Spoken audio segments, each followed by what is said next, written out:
Hi guys, welcome to my channel. So ఈరోజు అయితే నా ఫేవరెట్ పిజ్జా అనమాట, వెజ్ పిజ్జానే. సో పన్నీర్ పిజ్జా అయితే చేయబోతున్నాను. సో అందుకోసం అయితే స్టార్టింగ్ ఒక బౌల్ తీసుకొని అందులోనే మైదా, ఈస్ట్, సాల్ట్, షుగర్, కొంచెం మిల్క్ వేసుకొని మిక్స్ చేసుకోవాలి. సో అందులోనే లాస్ట్లో కొంచెం వాటర్ వేసి కూడా మిక్స్ చేసి పక్కన పెట్టేసుకోవాలి. సో 4 to 5 hours పక్కన పెట్టుకున్నామంటే మనకి ఈస్ట్ అనేది బాగా ఫామ్ అయిపోతుంది. అప్పుడే మనకి పిజ్జా అనేది ప్లఫీగా వస్తుంది. సో పక్కన పెట్టేసుకున్నాను. సో 5 hours తర్వాత చూస్తే చూడండి ఈస్ట్ అనేది ఎంత బాగా ఫామ్ అయిందో.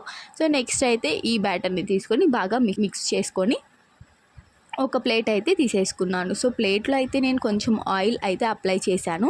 అందులోనే కొంచెం మైదా వేసి మనం ప్లేట్ మొత్తం కోటింగ్ ఇచ్చుకోవాలన్నమాట. ఎందుకంటే పిజ్జా బేస్ అనేది మనకి ప్లేట్కి అంటుకోకుండా ఉండడానికి.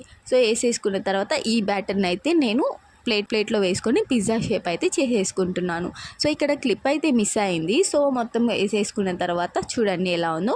సో దీని మీదే నేను పిజ్జా సాస్ అయితే అప్లై చేసుకున్నాను. అప్లై చేసుకున్న తర్వాత దాని మీదే నేను ఆనియన్స్, క్యాప్సికమ్, అలానే ఉప్పు, కారం కలిపి పెట్టుకున్న పన్నీర్ అనమాట, హోమ్ మేడ్ పన్నీరే.